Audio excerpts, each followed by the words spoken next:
Yo, what's up guys, AFC Dino here and welcome to a new video. I wanted to make this short little video because I basically updated the beginners team. As you guys know, I created a beginners team for people who wanted to get into PvP and wanted to get a decent good first team. But I've updated it to make it more compatible with the addition of Gallade. The guide basically stays the same, so you can still watch the other guide. However, I do want to talk about the sets I adjusted for season 12. First, instead of the naive Garchomp, we have the Jolly Garchomp, and I read the EVs are max HP, max speed, and I put the rest into defense. The moves that we are going with Stealth Rock, Earthquake, Dragon Claw instead of Draco Meteor, Flamethrower. Since we're not really utilizing his special attack, I won't be using Draco Meteor. But I do run the Flamethrower because it does more damage than Fire Fang against stuff like Skarmory and Ferrothorn. So that's why I chose to go for this. And it still hits Scissor as well, 100% accuracy too, burn chance. I was debating whether to go for Toxic or Dragon Claw, because against balance, Toxic is usually more helpful, especially if you face a Rotom Wash. Then Toxic does help a lot. But I've noticed when playing this team, Dragon Claw helps me so much, especially against offensive teams. So yeah, I'll leave it up to you to use Toxic or Dragon Claw. If you face Hyper Offense, for example, with Dragon Knights and stuff, then having a Dragon Claw might be really helpful. But yeah, that's gonna be the Jolly Garchomp. You don't have to copy my EVs, but it might be good to have good IVs on definitely on speed, on attack, and then on special attack. But the reason I'm going with a bulky Garchomp is because I also changed the Togekiss. Instead of a bold Togekiss, I went with a timid Togekiss. And EV wise, I also went for 244 HP. Basically max HP, but this way we have the HP stat on an odd number. 191. So we did take less damage from residual damage. But I gave this Togekiss max speed, like I said, to make it more friendly for the addition of Gallade, because this way we outspeed Adamant Gallade, we speed die with Jolly Gallade.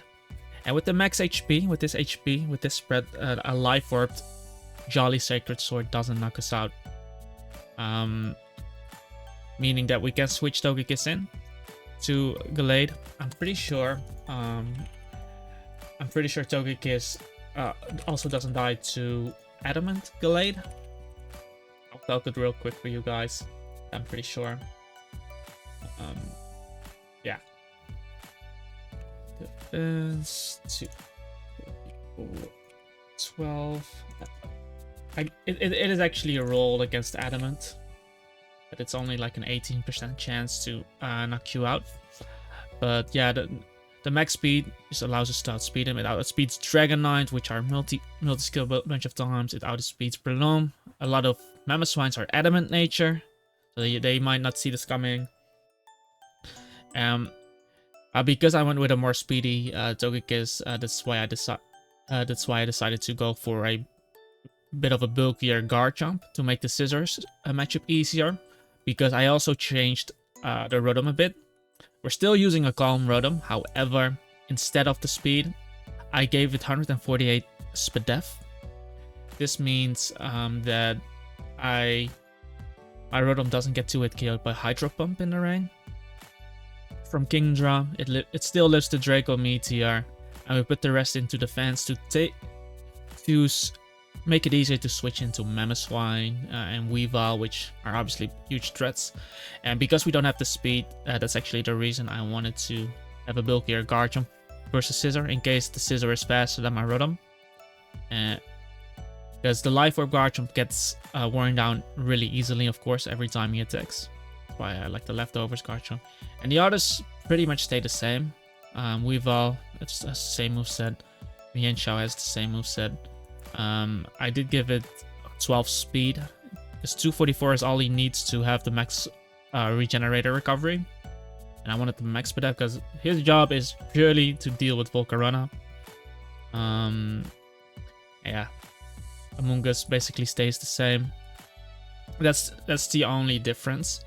This does mean that we miss a huge nuke in Draco Meteor from Garchomp, because that nuke was obviously nice in the other team. I think you can still use the other Garchomp on this team, but it just makes the Scizor matchup a bit more difficult.